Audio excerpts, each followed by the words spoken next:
stars when the British palaces stepped in with a super injunction to stop the media around the world from printing stories that claimed that Kate Middleton used wigs, wiglets, half wigs, and hair extensions.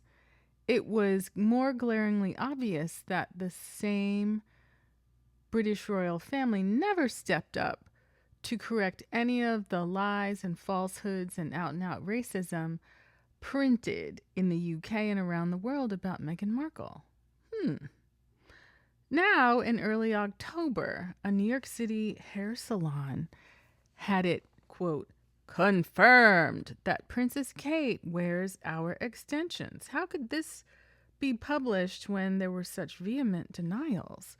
Page 6 wrote, meet the hair extension expert behind Kate Middleton, Gigi Hadid, and Alex Earl's luscious locks.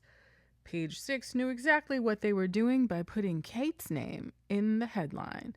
The profile/sponsored content is for Rapunzel, RPZL, a New York City salon, which is basically this year's IT hair salon. Founder Lisa Richards claims Gigi, Wadey, Katie, Paris Hilton, and Princess Beatrice are all clients. While the Princess of Wales might have an extensive collection of wigs, falls, and extensions, is it really true that Kate is a regular client at a New York City hair salon? I don't really see American hairstylists flying over to the UK to work on Kate's hair. Or is that the level of luxury glam squad that the $500 million in UK taxpayer support for the British royal family, is that what it translates into? Imported hair extensions and more? For the last year or so, people have been giving grace to Kate Middleton as she has allegedly battled preventative cancer and a situation where cancer had been present. I don't think her hair looked bad. In fact, I thought it looked great at every single appearance, although there have only been a handful. The bench video, the farm shop video, Trooping the Color, as well as Wimbledon. Now, more recently, a photo op with no Q&A at, I believe, Kensington Palace with the young cancer patient. Our hair looked lush and beautiful and thick. Now, Hollywood people know there's all kinds of tips and tricks to get your hair looking perfect, even if you walk in to set with only this much hair. When royal supermodels and it girls want Rapunzel-level locks, they head to RPZL from founder Lisa Richards' New York City salon at 45 Rockefeller Plaza.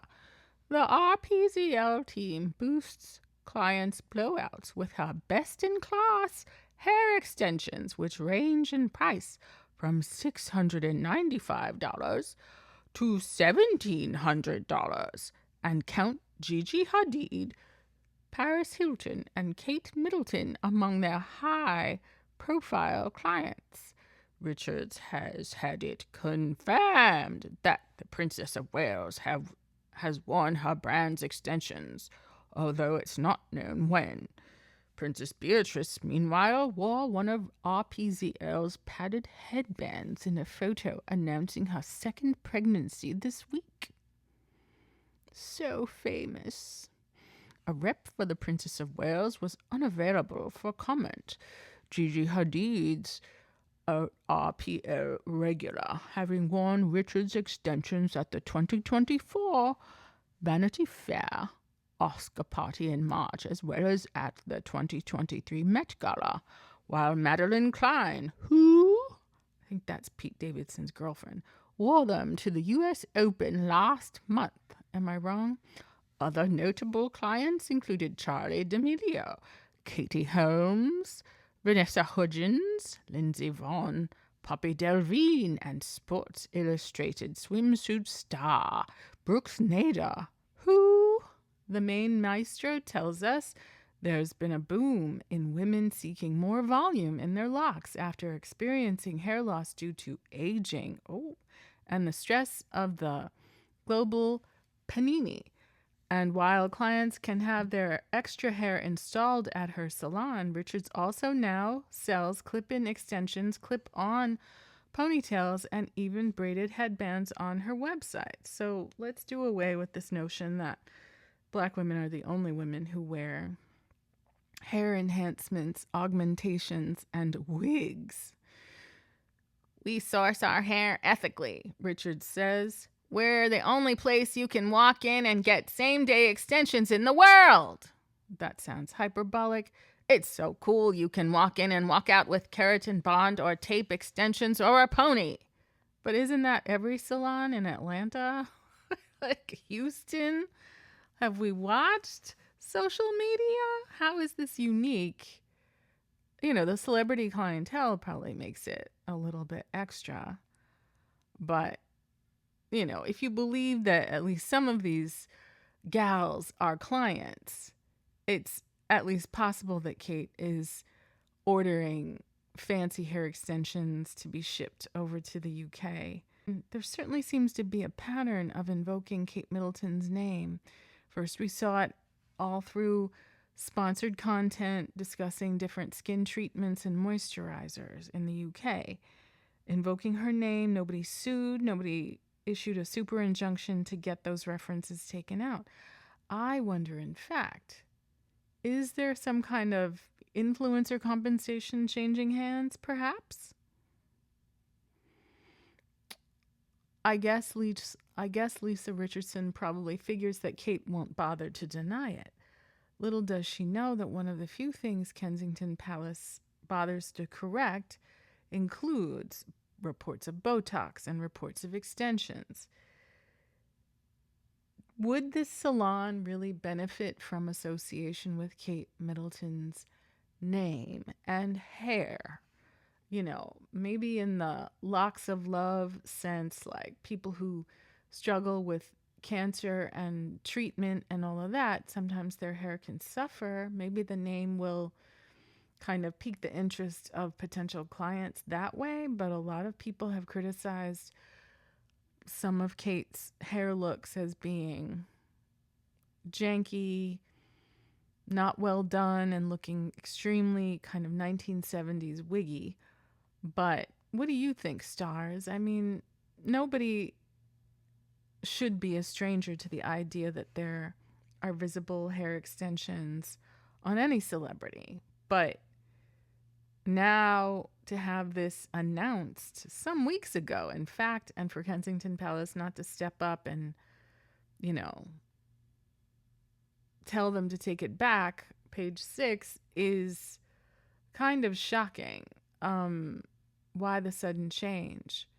Why is no one advocating for Kate Middleton and her lush chocolate locks that may be all natural? Who can say? Who among us hasn't been accused of wearing wigs and weave, and you sit down in the hair stylist's chair and they're like, "Is that all you?" And they are shocked. The accusations since Kate's 6 to 9 month disappearance have included plastic surgery, DV, divorce, separation, all kinds of things. So maybe hair extensions are at least a little bit gentler in terms of like a suggestion of vanity, right? That she's allowed to dress up and be styled and wear makeup. So, you know, what's so shocking about hair extensions? But, you know,